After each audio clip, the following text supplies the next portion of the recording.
Shalom saudara-saudara yang terkasih dalam Tuhan, selamat pagi. Renungan harian kita diambil dari Markus pasal 6 ayat 30 sampai 44. Judul renungan kita pada hari ini adalah kenyang bareng. Kapankah seorang menjadi egois? Orang yang sedang memikirkan kebutuhannya sendiri adalah kandidat orang yang paling berpotensi. Yang ada dalam benaknya cuma dirinya sendiri dan kebutuhannya. Pikirannya hanya tentang bagaimana kebutuhannya terpenuhi secepatnya. Sementara orang lain dianggap seperti tidak ada, dipinggirkan, diabaikan, dimanfaatkan, atau malah bisa menjadi dikorbankan. Itulah ulah si egois, bukan? Melalui mujizat pemberian makan pada 5.000 orang, Yesus menunjukkan bahwa murid-muridnya tentang menyadari dan mengutamakan kebutuhan bersama. Walaupun sedang lapar-laparnya, belum sempat makan. Namun alih-alih hanya memenuhi kebutuhannya sendiri, Yesus mengajak mereka untuk memenuhi kebutuhan makanan dari semua orang terlebih dulu. Hasilnya, semuanya makan sampai kenyang. Tentu saja, termasuk 12 murid itu sendiri terpenuhi kebutuhan perutnya yang minta diisi. Situasi genting di mana pandemi ini mengingatkan kita akan betapa seriusnya efek domino dari kehidupan ini. Menyadari dan mengutamakan kesehatan semua orang atau keselamatan masyarakat sungguh penting. Hukumnya begini, jika kita ingin selamat, semua harus selamat. Jika satu orang saja yang egois susah diatur, mau untung atau nyaman sendiri, maka ia sedang mendatangkan petaka bagi semua. Secara langsung atau tidak, ia sedang menyebarkan bencana. Akhirnya itu juga petaka bagi dirinya sendiri. Jadi kita memang harus tinggalkan keegoisan. Kita harus saling menjaga dan saling menolong demi kesejahteraan semua. Mengutamakan kesejahteraan semua, itulah cara terbaik untuk mensejahterakan diri sendiri. Melakukan tugas yang mustahil. Bagaimana mungkin ya? Bagaimana caranya? Jalan keluarnya seperti apa? Oke ya. Mari kita baca Markus pasal yang ke-6 ayat 30 sampai yang ke-44. Kemudian rasul-rasul itu kembali berkumpul dengan Yesus dan memberitahukan kepadanya semua yang mereka kerjakan dan ajarkan. Lalu ia bertanya kepada mereka, marilah ke tempat yang sunyi, supaya kita sendirian dan beristirahatlah seketika. Sebab memang begitu banyaknya orang yang datang dan yang pergi sehingga makan pun mereka tak sempat. Lalu berangkatlah mereka untuk mengasingkan diri dengan perahu ke tempat yang sunyi. Tetapi pada waktu mereka bertolak, banyak orang melihat mereka dan mengetahui tujuan mereka. Dengan mengambil jalan darat, segeralah datang orang dari semua kota ke tempat itu sehingga mendahului mereka. Ketika Yesus mendarat, dia melihat sejumlah besar orang banyak, maka tergeraklah hatinya oleh belas kasihan kepada mereka. Karena mereka seperti domba yang tidak mempunyai gembala. Lalu mulailah dia mengajar banyak hal kepada mereka. Pada waktu hari mulai malam, datanglah murid-muridnya kepadanya dan berkata, tempat ini sunyi dan hari sudah mulai malam. Suruhlah mereka pergi supaya mereka dapat membeli makanan di desa-desa dan kampung-kampung di sekitar sini. Tapi jawabnya, kamu harus memberi mereka makan, kata mereka kepadanya. Jadi haruskah kami membeli roti seharga 200 dinar untuk memberi mereka makan? Tetapi ia berkata pada mereka, berapa banyak roti yang ada padamu? Coba periksa. Sudah memeriksanya, mereka berkata 5 roti dan 2 ikan. Lalu dia menyuruh orang-orang itu supaya semua duduk berkelompok-kelompok di atas rumput hijau. Maka duduklah mereka berkelompok-kelompok, ada yang 100, ada yang 50 orang. Dan setelah dia mengambil 5 roti dan 2 ikan itu, dia menengadah ke langit, mengucap berkat lalu memecah-mecah roti itu dan memberikannya pada murid-muridnya, supaya dibagi-bagikannya kepada orang-orang itu, begitu juga kedua ikan itu dibagi-bagikannya kepada semua mereka. Dan mereka semuanya makan sampai kenyang. Kemudian orang mengumpulkan potongan-potongan roti 12 bakul penuh selain daripada sisa-sisa ikan. Yang ikut makan roti itu ada 5.000 orang laki-laki. Nah, di dalam ayat 30 dikatakan ya, rasul-rasul kumpul memberitahu kepada Yesus apa yang mereka kerjakan dan ajarkan. Jadi sistem yang mau dibangun Yesusnya adalah sistem delegasi pada para murid. Delegasi dalam pengertian memaksimalkan daripada para murid itu sehaji saluran berkat bagi orang lain, jadi pengajar bagi orang lain juga. Sehingga ini adalah sistem, bukan one man show. Ini pelajaran yang sangat penting sekali ya. Karena kalau misalkan Yesus mau one man show, maka Yesus ngajar terus tanpa dia memberdayakan daripada para murid untuk mengajar. Faktanya tidak seperti itu. Yesus membentuk suatu sistem. Ini penting. Setelah para murid melakukan pelayanan, maka ada reporting, laporan kepada Yesus Kristus. Dan ini sistem yang diadopsi ya oleh manajemen-manajemen ya. Jadi kalau sudah melakukan sesuatu harus ada laporannya gimana. Jadi melakukan hal-hal seperti itu dalam kehidupan kita sehari-hari bekerja itu adalah suatu yang alkitabiah ya. Karena memang tercatat dalam Alkitab memang rasul-rasul memberikan laporan, berkumpul memberitahu kepadanya, berikan laporan apa yang mereka kerjakan dan ajarkan kepada Yesus. Ini penting nih. Jadi reporting itu alkitabiah gitu ya. Ada baiknya setiap kepanitiaan pelayanan setelah selesai dilakukan, maka biasanya ada lakukan evaluasi terhadap kepanitiaan tersebut. Nah, ini adalah contoh kasus tindakan praktis daripada ayat ini gitu ya. Penerapan ayat ini. Supaya kenapa kok setiap kepanitiaan itu diadakan evaluasi sih? Supaya kalau ada kesalahan yang sama tidak diulangi. Kalau ada kesuksesan yang sama bisa diulangi. Gitu ya. Oke? Jangan sampai terjadi mengulangi kesalahan yang sama, terus tidak bisa mengulang sukses yang sama. Wah, ini repot. Kita kan pengennya tidak mau mengulangi kesalahan yang sama, tetapi mengulangi kesuksesan yang pernah diraih. Kan gitu ya. Oke. Kita lanjut. Ayat 31. Marilah ke tempat yang sunyi supaya kita sendirian dan beristirahat seketika. Jadi memang ternyata di dalam pelayanan itu menguras banyak energi, pikiran, dan tenaga. Karena kalau tidak menguras, nggak mungkin butuh istirahat, kan gitu ya. Terus, ke tempat yang sunyi. Nah, ini penting ya, ke tempat yang sunyi ya. Pentingnya apa? Mari kita bahas satu-satu ya. Aktivitas retret memang diperlukan untuk menyegarkan kembali kerohanian seseorang. Suatu aktivitas yang rutin terus-menerus dilakukan itu perlu jeda. Supaya tidak terjadi matinya kreativitas akibat daripada rutinitas. Karena rutinitas yang berlebihan bisa mematikan kreativitas. Padahal kreativitas adalah sesuatu yang perlu untuk kemajuan suatu organisasi atau suatu badan-badan tertentu. Badan pelayanan, di bidang pelayanan atau apa gitu ya. Nah, bahkan kalau kita lihat Formula One pun mobilnya tuh perlu berhenti sejenak untuk mengganti ban sehingga bisa melanjutkan perjalanannya lagi. Jadi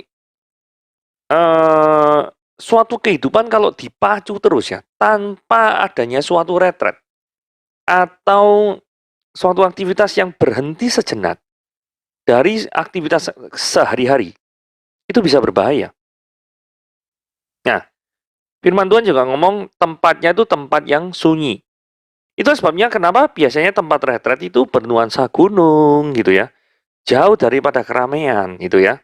Ada ketenangan gitu, supaya bisa mendekatkan diri dengan Tuhan lebih enak lagi. Jadi gitu ya. Jadi mungkin ibarat Bali itu kalau ke Bali ya tempat retretnya mungkin ke Ubud gitu ya, yang tenang ya. Kalau retret di Kuta, ya sebelum pandemi ya, rame, tambah pusing gitu ya. Toh. Nah itu sebabnya kenapa kok tempat-tempat retret itu biasanya diadakan di gunung yang hawanya dingin, sehingga membuat orang itu ya feel something different from daily life gitu ya. Dari merasakan sesuatu yang berbeda dari kehidupan mereka yang sehari-hari. Kecuali kalau sehari-hari mereka ada di gunung gitu ya. Tapi kan kebanyakan orang-orang yang bekerja di kota ya kebanyakan di kota pengen nuansa yang baru yaitu di gunung gitu ya. Jadi sekali lagi retret yang biasa diadakan di gunung atau tempat-tempat daerah-daerah yang tinggi itu alkitabiah juga karena ada dasar ayatnya. Oke? Ayo kita lihat ya. Ini sesuatu yang luar biasa ya. Antusiasme tentang hal rohani. Kok tahu? Ini gini ya, ini teksnya sederhana sekali ya. Tetapi pada waktu mereka bertolak, mereka itu Yesus and the team, banyak orang melihat mereka dan mengetahui tujuan mereka. Nah ini luar biasanya. Dengan mengambil jalan darat, segeralah datang orang dari semua kota ke tempat itu sehingga mendahului mereka. Saudara, ini adalah Danau Tiberias atau Danau Galilea. Ya, anggap aja gini ya, Yesus misalkan dari sini naik perahu ke tempat seberang. Misalkan seperti ini ya, dari sini ke sini kan jaraknya lebih dekat. Dan mereka diceritakan tuh mengambil jalan darat. Artinya kalau ngambil jalan darat itu muter loh. Oh, muter ini. Gak main-main muternya ya. Dan luar biasanya, itu ayat 34. Ketika Yesus darat, dia melihat sejumlah besar orang banyak. Logikanya gini ya, lewat jalan darat, itu kan lebih panjang rutenya. Tetapi justru mereka yang lebih panjang rutenya nih, bisa datang lebih cepat dari Yesus. Ini kalau tidak punya antusiasme rohani yang tinggi, gak mungkin mereka tuh bisa melakukan yang seperti itu. Datangnya lebih cepat daripada orang yang nyebrang. Bayangkan itu. Luar biasa bukan? Nah, terus bagaimana ya reaksi Yesus terhadap antusiasme mereka? Mungkin kalau manusia biasa ya, pasti mungkin menolak kehadiran mereka dengan alasan sudah capek, sudah malam, pengen istirahat. Tetapi Yesus tidak demikian. Yesus itu menerima mereka, padahal secara manusiawi Yesus sudah capek banget dan ingin istirahat. Kok tahu? Lah tadi kan bilang apa? Ini kan tadi bilangnya, ini, marilah ke tempat yang sunyi supaya kita sendirian dan beristirahat seketika. Artinya, butuh tempat istirahat, waktu istirahat, supaya mereka nggak diganggu. Nyatanya ada orang-orang seperti ini, gitu ya. Nah, ini adalah suatu teladan yang luar biasa dalam hal melayani. Karena hati yang penuh belas kasihan adalah dorongan yang sangat kuat dalam melayani Tuhan. Jadi ininya gini ya, kalau kita bertanya-tanya, mengapa Yesus kok tidak mau gini, ngomong, ya sudah besok ya, gue lagi capek nih, pengen istirahat, kan masih ada hari esok, kenapa kok harus sekarang? Enggak loh. Dia langsung mulailah dia mengajarkan banyak hal kepada mereka. Saudara, berarti ini waktunya panjang. Nanti kita selidiki ya. Kira-kira berapa lama ya waktu yang dibutuhkan oleh Yesus ini untuk mengajar? Oke? Nah, terus pada waktu hari sudah mulai malam, datanglah murid-murid kepadanya dan berkata, tempat ini sunyi dan hari sudah mulai malam. Suruhlah mereka pergi sehingga mereka dapat membeli makanan di desa-desa dan kampung-kampung sekitar ini. Pertimbangan daripada para murid ini memang masuk akal ya. Karena kalau terlalu malam ya toko sudah tutup, ya atau depot sudah tutup, dan mereka para pendengar pasti akan kelaparan. Pasti itu. Nah, dari sini kita lihat ya, Yesus tadi kan ngomong, mengajar banyak hal. Nah, kalau misalkan sampai mereka tuh belum makan, saya memprediksinya mereka tuh gini ya, asumsinya selambat-lambatnya mungkin jam 17 Yesus mulai mengajar mereka. Karena jam 17 orang belum makan. Jam 18 orang barusan makan. Kalau Yesus ngajar jam 18, maka tidak mungkin para murid ngomong gini, hari sudah malam, ya toh, maka suruhlah orang-orang itu pulang. Supaya mereka apa? Bisa beli makanan. Wong jam 6 sudah makan kok. Masa suruh diberi makanan lagi? Kan aneh. Nah, fakta bahwa para murid itu usul bahwa mereka itu suruh beli makan, Artinya, khotbah Yesus ini terhadap 5.000 jemaat ini kira-kira asumsinya jam 17, jam 5 sore.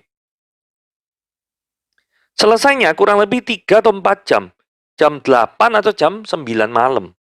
Sehingga pada waktu melewati jam makan, mereka tuh belum makan, dan para murid ngomong supaya mereka dapat membeli makanan di desa ini. Jadi masuk akal. Jadi saya prediksikan khotbahnya Yesus itu 3 sampai 4 jam. Gitu ya. Oke, masuk akal ya, kurang lebih ya. Nah, sekarang ini giliran ini ayat 37. Nerima perintah sing gak masuk akal. Tapi jawab Yesus ngomong gini, kamu harus memberi mereka makan. Kalau saya jadi murid-murid bingung ya.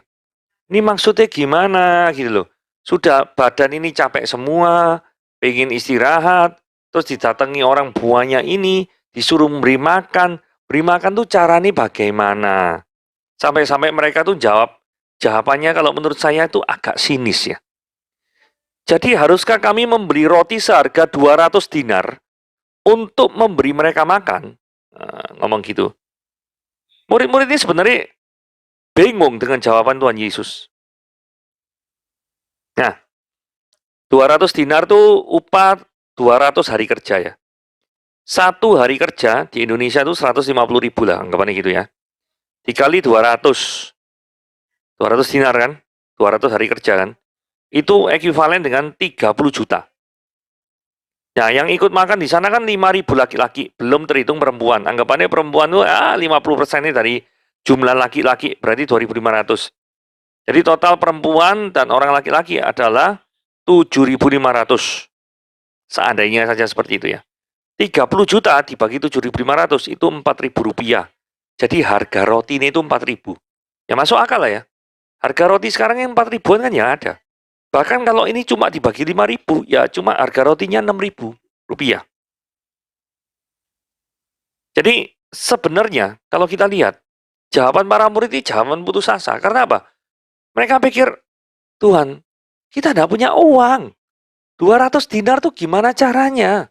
Uang 30 juta tuh bagi mereka mungkin sangat besar sekali jumlahnya. Mereka tidak punya uang. Maka karena mereka tidak punya uang, mungkin sengaja dijawab seperti ini. Nah, terus ayat 38, aneh lagi. Yesusnya malah ngomong gini, ada berapa banyak roti yang ada padamu? Loh, kok tanya gitu lagi sih? Mungkin mereka pikir gini ya, kalau dijawab pun, terus bisa apa? 5 roti, 2 ikan. Jawabannya kayak gitu. Terus Yesus mau apa dengan ini? Nah, seringkali dalam kehidupan sehari-hari kita seperti itu ya. Ketika Tuhan Yesus tanya, apa yang ada padamu? Kita seringkali tidak menjawab. Malah, di dalam hidupku sudah tidak ada apa-apa. Benar tak? Gak ada apa-apa. Pasti ada sesuatu kan? Gitu loh. Pasti ada sesuatu yang bisa engkau persembahkan untuk kemuliaan nama Tuhan. Apa itu? Engkau sendiri yang tahu. Tidak mungkin manusia itu tidak diberi apa-apa. Sama ini. Tidak mungkin tidak ada roti. Ada roti. Cuma secara pikiran, akal, nalar pikiran manusia, itu tidak mungkin bisa menjawab kebutuhan 5.000 orang. Sekarang bayangin, 5 roti, untuk 5.000 orang, 1/1000. Memangnya satu roti ini tuh mau dibagi 1.000 bagian, tak? Kalaupun bisa dibagi 1.000 bagian, ya pasti tetap tidak kenyang toh ya. Jadi sampai titik ini, ayat 38, para murid pasti bingung. Karpe opo? Maunya apa gitu loh. Sama seperti kita dalam kehidupan ini sehari-hari berjalan bersama Tuhan.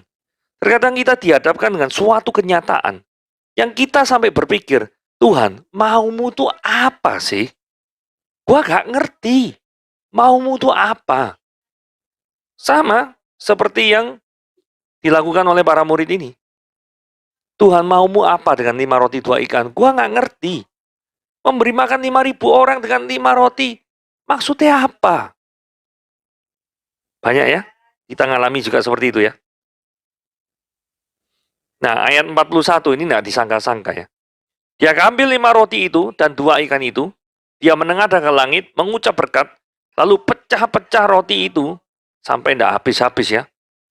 Terus kemudian suruh murid-muridnya itu membagi-bagikan, termasuk juga ikannya. Nah, murid-murid, kenapa kok tidak boleh pulang dulu? Kamu yang harus memberi makan.